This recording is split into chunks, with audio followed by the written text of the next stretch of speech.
Hello everyone. PGCL NER diploma trainee 2021 का answer की out हो चुका है। आप जाके डाउनलोड कर सकते हैं किसी भी वेबसाइट से या फिर SSC double E junction Telegram group से भी आप इसको डाउनलोड कर सकते हैं। Paper is very easy, only theoretical questions are there, you have to read और आंसर आपको मोस्टली क्वेश्चंस हम बहुत सारे पेपर में पहले से ही देख चुके हैं, तो आपको यहाँ पे आंसर्स के लिए ज़्यादा दिक्कत नहीं होगी।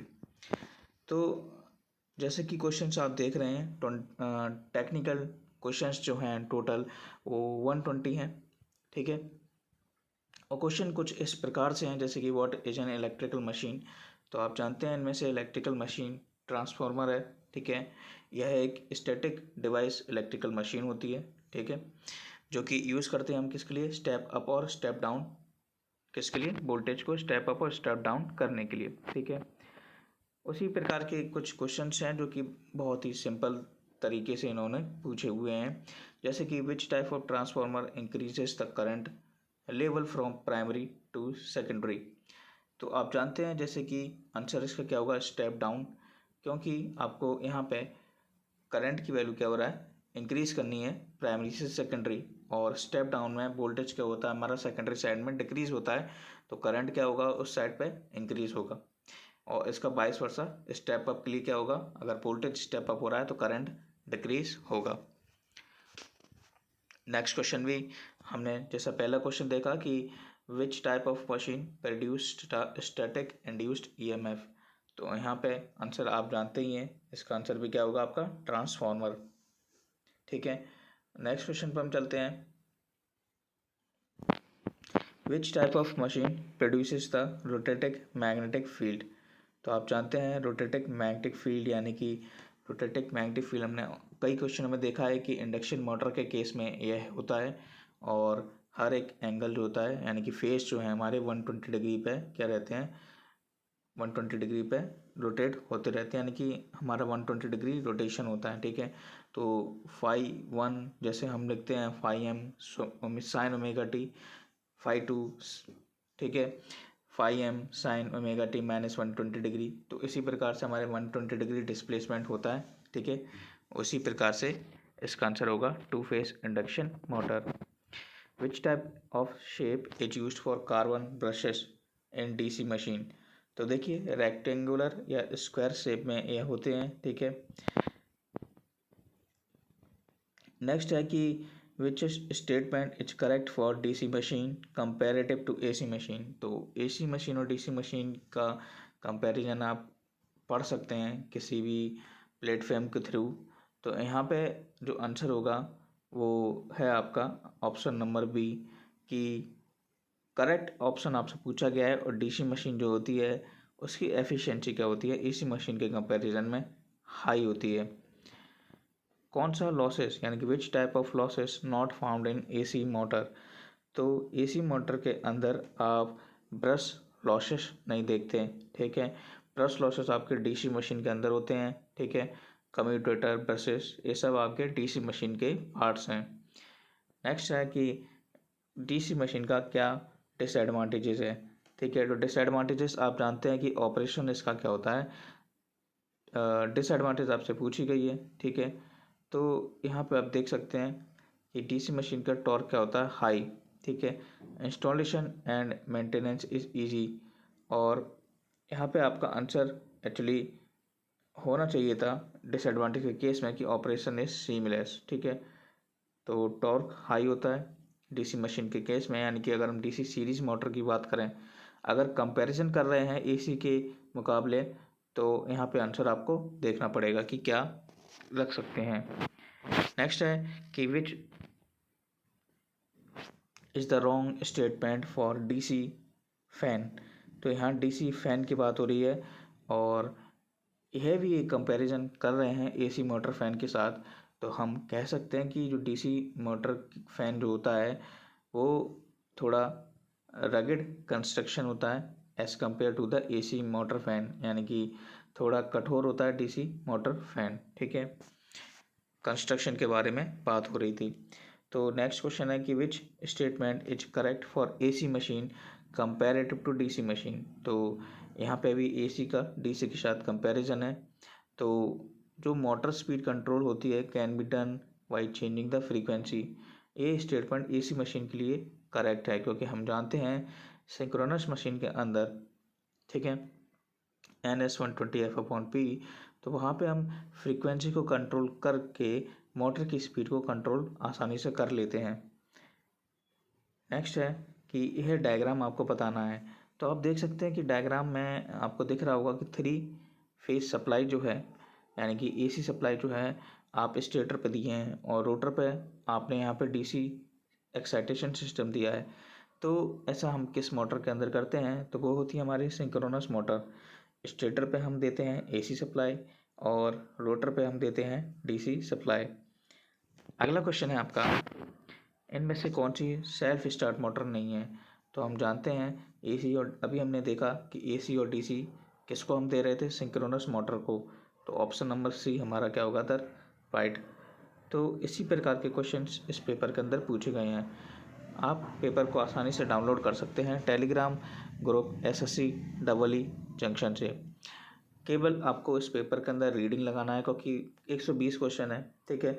न्यूमेरिकल्स होते या फिर क्वेश्चंस मोस्टली आपके थोड़े टफ होते, जिनमें वन लाइनर और आपको रिक्वायरमेंट होती किसी क्वेश्चन के अंदर, तो हम यहाँ पे डिस्कस करते। लेकिन यहाँ पे जो क्वेश्चंस पूछे गए हैं आपसे वन लाइनर के तौर से ही पूछे गए हैं, जैसे कि which type of motor will work as single excited motor. तो आप जानते हैं सिंगल एक्साइटेड मोटर आपकी कौन सी मोटर होगी, 3 फेज स्क्वायरल केज मोटर, ठीक है। तो ये मोटर जो होगी वो सिंगल एक्साइटेड मोटर की तरह ऑपरेट करेगी। नेक्स्ट है कि which statement is correct for synchronous machine comparative to induction machine. तो यहाँ पे सिंक्रोनस मशीन का कंपैरिजन हो रहा है इंडक्शन मशीन से। तो देखिए सिंक्रोनस मशीन के केस में हम कह सकते हैं कि जो स्पीड होती है वो लोड के इंडिपेंडेंट होती है, ठीक है। तो यहाँ पे आंसर क्या होगा, the speed is independent of load. Next है कि damper winding consist of heavy coppers bar inserted in the slots of. तो मोस्टली जो डैम्पर वाइंडिंग है, आप जानते हैं डैम्पर वाइंडिंग का काम क्या होता है, हमने कई पेपर्स में डिस्कस कर चुके हैं, ठीक है।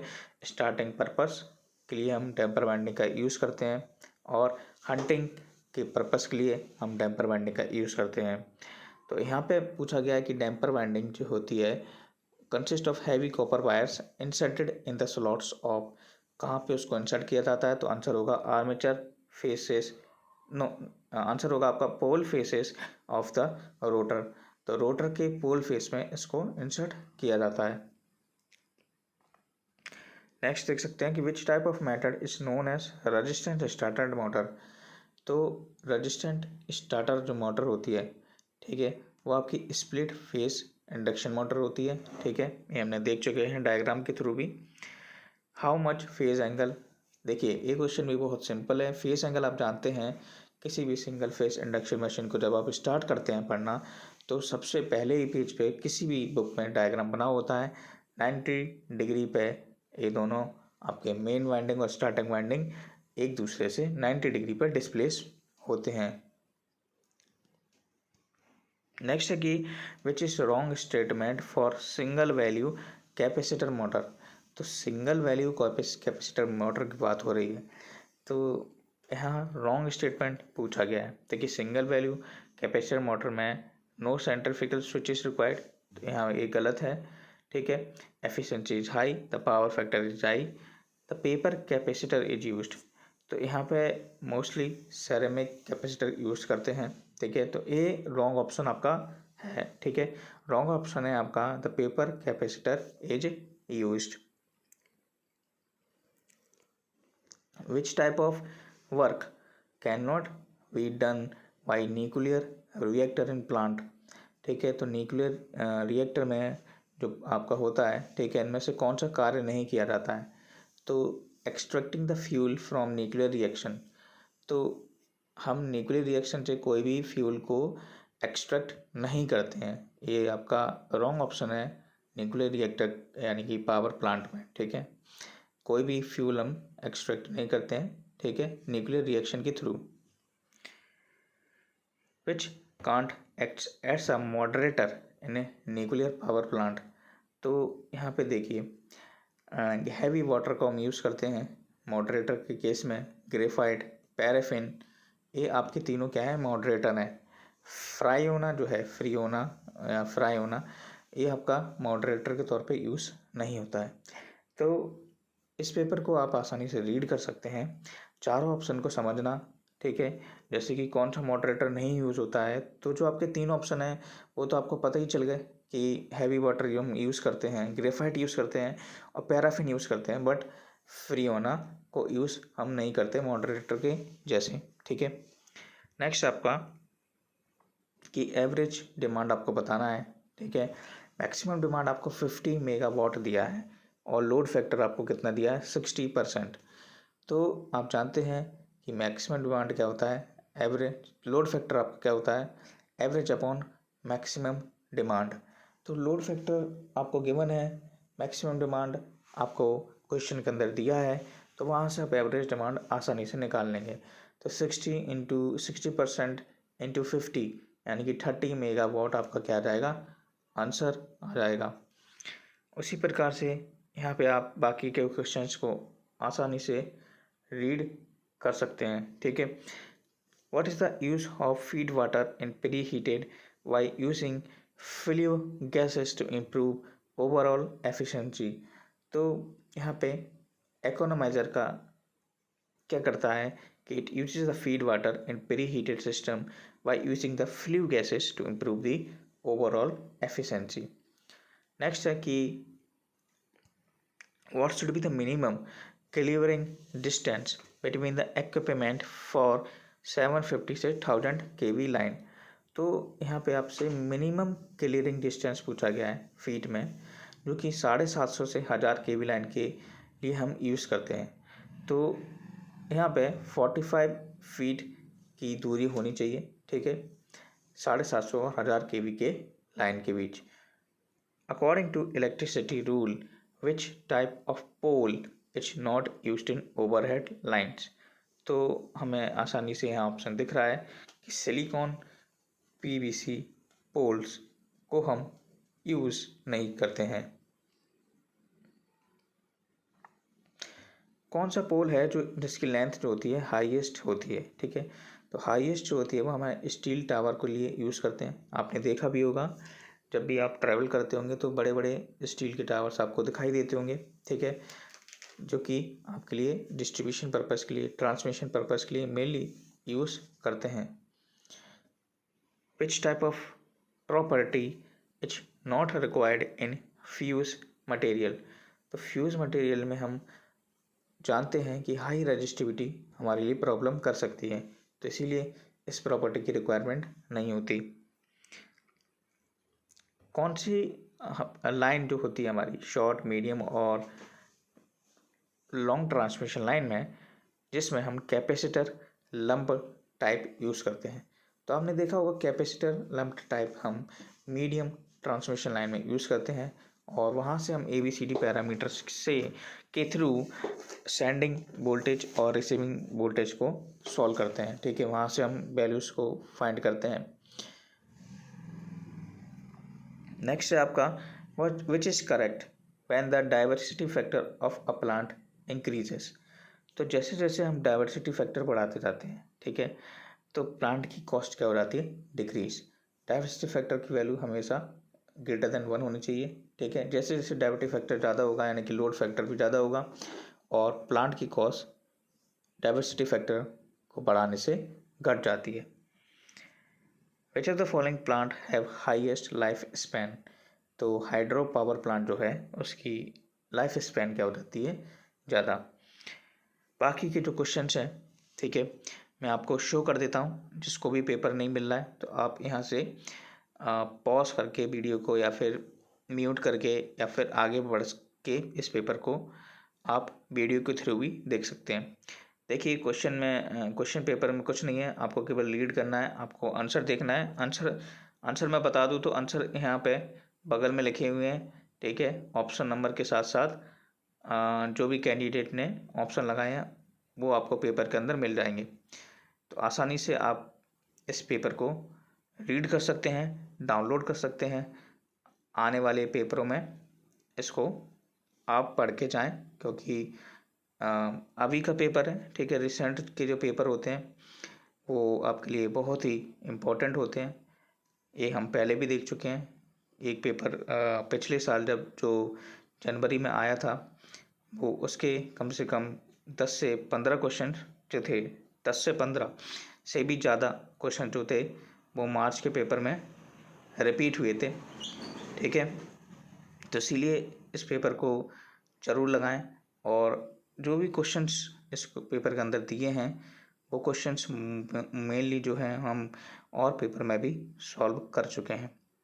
तो पेपर को डाउनलोड ज़रूर करें, ऑल एग्ज़ाम रिव्यू वेबसाइट से करें या फिर टेलीग्राम ग्रुप से करें, ठीक है। सारे क्वेश्चन वो हैं, देखिए हम इक्विवेलेंट रेजिस्टेंस आपसे पूछा है, सिंपल से करंट पूछा है, और हमसे W1 W2 जो भी वैल्यू निकालते थे, कॉस फैक्टर, एंगल, ठीक है, सारी की सारी वैल्यूज़ क्वेश्चंस वही हैं, ठीक है। तो यहाँ पे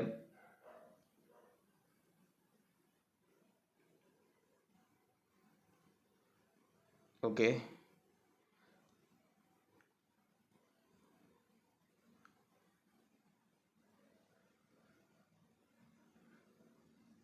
तो जो भी पेपर में डाउट हो तो आप उसको कमेंट बॉक्स में लिख देना, उस क्वेश्चन को मैं सॉल्व करा दूंगा, ठीक है, जिसमें भी आपको तकलीफ़ होगी। बाकी आप जो नॉन टेक्निकल पोर्शन है उस पर भी ध्यान दें, क्योंकि उसकी जो क्वांटिटी है वो पेपर में दिन भर दिन बढ़ती जा रही है। तो जो हमने सीरीज़ चालू की थी, आप पहले अभी हमने एंशियंट हिस्ट्री के क्वेश्चंस कर चुके हैं, उसको जाके ज़रूर देखिए।